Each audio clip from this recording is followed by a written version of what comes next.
Okay, on occasion, you're going to be running across some what look like typical quadratic expressions, but notice the exponents, the raised exponents, are not just x squared and x.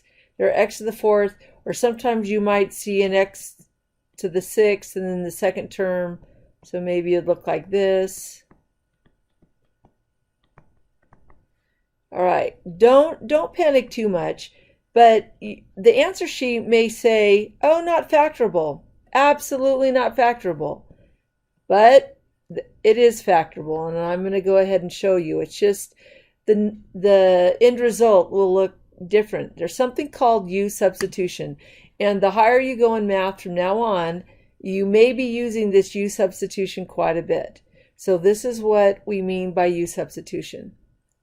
Notice, see how there's an m squared where normally an m would go, and an m to the fourth where normally an m squared would go? Well, that's what we're going to do. Where it says m squared, we're going to say let m squared equal u.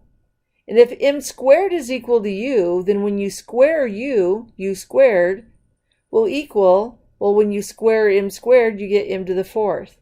And then we can rewrite that as 10u squared plus 6u, and now it does look like a quadratic expression.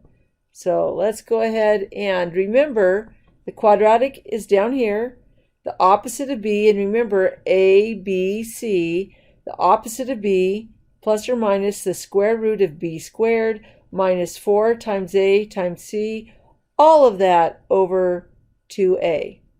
So all I did was fill things in. So the opposite of 6 is negative 6, plus or minus 6 squared, and I really should have that in parentheses, minus 4 times 10 times, here's your a, times c, all over 2 times a. And then we're going to simplify that.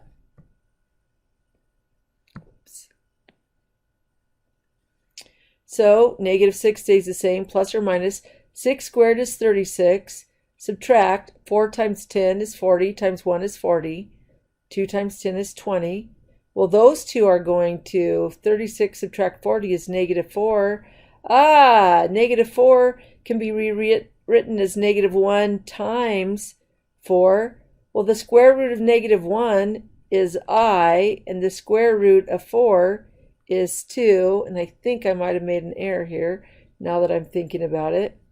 So I just rewrote that there. Oh, no, I did that okay. Good. No, I didn't. So this right here would have been rewritten as 2i, and then what do negative 6, 2, and 20 all have in common? They have a 2 in common. I factored that as a 4i instead of a 2i. So when we divide a 2 by each of those things, you end up with negative 3 plus or minus I all over 10. But now, look at what we can do. We can substitute back in. Instead of putting u is equal, we can put m squared is equal. And I just need to... m squared is equal to negative 3 plus or minus I over 10, which means m squared is equal to negative 3 plus I over 10, and m squared is equal to negative 3 minus I divided by 10.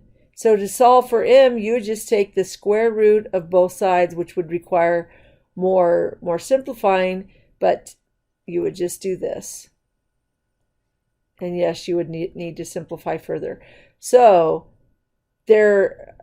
sometimes when things look like they can't be factored, you may be able to use this trick called the U-substitution.